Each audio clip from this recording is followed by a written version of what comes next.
بسام الفراتي مدرب فريق نادي الرئيس الصفاقسي لكرة الطايرة. عندكم بطولة افريقيا تنطلق يوم السبت، شنو هي تحضيراتكم وشنو هي حظوظكم في البطولة هذه؟ والله التحضيرات نتاعنا كانت عادية.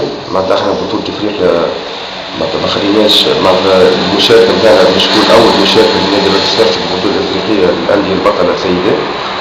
بالطبيعة معناتها احنا الهدف نتاعنا هو عندنا لاعبات صغار نحاول يكتسبوا أكثر خبرة في المشاركات الأفريقية هذه، وإن شاء الله نادي الصفاقسي يشرف الجهة ويشرف تونس. بالطبيعة مستوى البطولة الأفريقية بالنسبة للسيدات مستوى طيب.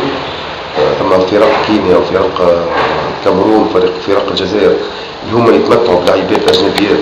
احنا في تونس ما عندناش لاعبات أجنبيات، البطولة نتاعنا ما يسمحلناش باش ننتدبوا لاعبات أجنبيات، وعندنا لاعبات صغار ان شاء الله معناتها يقوموا بالواجب في البطولة الأفريقية هذه. وإن شاء الله نادي الصفاقسي يكون فوق منصة التتويج. بالطبيعة معناتها احنا نسعى بكل ما أوتينا من جهد معناتها باش نقدموا مستوى يليق بالفريق، وبالطبيعة معناتها لي زوبجيكتيف بالمباراة وإن شاء الله نمشيو أكثر ما يمكن قدام إن شاء الله. انطلاق البطولة يوم السبت.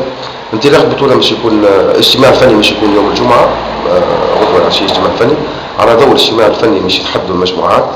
بالطبيعة تم حسب البرنامج الأولي اللي عندنا تم عدة فرق اللي أكدوا المشاركة نتاعكم، لكن المشاركة نتاعهم في البطولة الأفريقية هذه، لكن ما نجموا نحدوا الفرق بالكيفية اكزاكتومون كلشي بعد الاجتماع الفني. الاجتماع الفني مش ينعقد يوم الجمعة. على ضوء الاجتماع الفني وتقسيم المجموعات والبرنامج المباريات مش يتحدوا احنا بعد المباريات. الانطلاق الفعلي حسب معناتها أول هي مش يكون يوم السبت، ويوم السبت هذا معناتها بالطبيعة ما نعرفش احنا قداش من مجموعة مش يكونوا، وبعد مش يتقسموا على زوز قاعات، قاعة سيدي بوسعيد وقاعة خالد بن، وعلى ضوء المباريات معناتها بالطبيعة ثم نتائج بعد كده دور ربع النهائي ودور نصف النهائي ودور النهائي مش يكون نهار 27 ابريل ان شاء الله.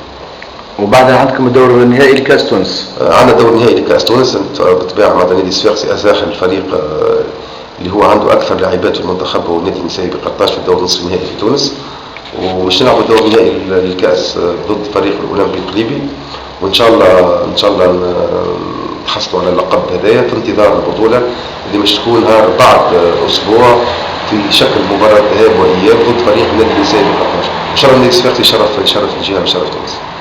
شكرا سي بسام.